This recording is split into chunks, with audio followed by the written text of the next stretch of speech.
সার্জিস, আপনি তো আসলে বাংলাদেশে এবং আপনি বাংলাদেশের মোটামুটি ৫ জন গুরুত্বপূর্ণ লোকের একজন। আপনি ভালো বলতে পারবেন। আপনি আমাকে একটু বলেন তো, আপনি বললেন যে উপদেষ্টারা আসলে তাদের দায়িত্ব পালন করার ক্ষেত্রে অনেকটা মানে আমি কি বলবো যে অনেকটাই পরিচয় দিচ্ছে না। কিন্তু আমি দূর থেকে বাংলাদেশটাকে যা দেখি যে বাংলাদেশটাকে চালাইতেছেন আপনারা। ৩ জন যে সমন্বয়ক উপদেষ্টা পরিষদে আছেন সেই ৩ জন এবং আপনি এবং জনাব হাসনাত আব্দুল্লাহ। আপনারা ৫ জন যদি ধইরা নেই তাইলে এই যে কি জানি বলে নাগরিক কমিটির জনাব পাটোয়ারি, জনাব আক্তার তারাও কিছুটা কিছুটা সরকার চালাচ্ছেন। আপনারা সব জায়গায় সালিশ মোকদ্দমা করতেছেন। আপনাদের কথায় আপনারা বদলি করতেছেন। আপনাদের কথা আমি যা শুনি আরকি। এগুলি কি মিথ্যা? মানে উপদেষ্টাদের মধ্যেও অনেকে এইটি দেখতেছেন যে আপনারা যেটা বলতেছেন, আপনারা যেদিকে যাইতেছেন দেশটা সেদিকেই যাচ্ছে। ব্যাপারটা এরকম না? মানে আমরা ভাই জাস্ট আপনাকে একটা জিনিস বলি ভাই। মানে এই মুহূর্তে সবচেয়ে বড় সমস্যাটা যে জায়গাটাতে হয়েছে সেটা হইতেছে এই আমরা আসলে এই অভ্যুত্থানের সামনের সারিতে থাকার কারণে মানুষের এক্সপেকটেশনের কেন্দ্রবিন্দু হয়ে গেছে অল্প কিছু মানুষ।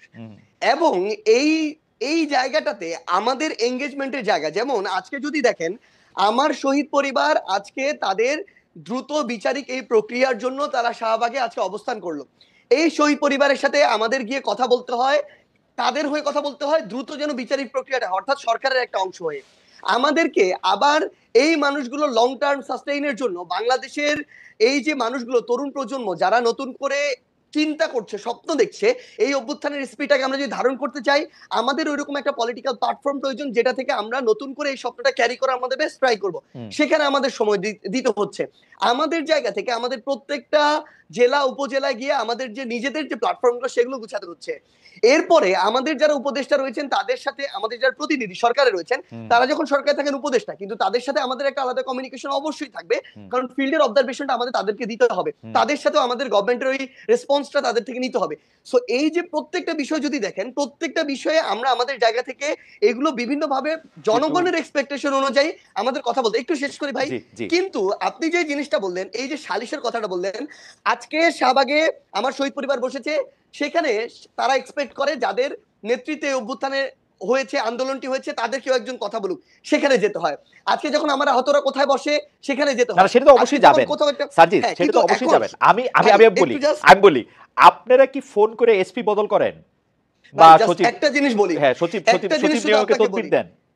সবচেয়ে বড় সমস্যাটা এখন কোন জায়গায় হয়ে গেছে, যদি আপনি যে কোনো জায়গায় একটা সমন্বয়কের একজন নাম ব্যবহার করতে পারেন, স্পেশালি যাদের নাম সবাই চিনে, তাহলে আপনার সাতকুল মাপ। ইভেন বাংলাদেশের সবচেয়ে বড় যে পলিটিক্যাল যে রাজনৈতিক দলগুলা, এই বড় রাজনৈতিক দলের যে রাজনৈতিক ব্যক্তিত্বের নাম আপনি জানেন, বাংলাদেশের অধিকাংশ মানুষ জানে, তারাও সুযোগ পেলে এরকম দু একজন সমন্বয়কের নাম ব্যবহার করে বিভিন্ন জায়গায় বদলি করায়, বিভিন্ন জায়গায় বিভিন্ন তদবির করে।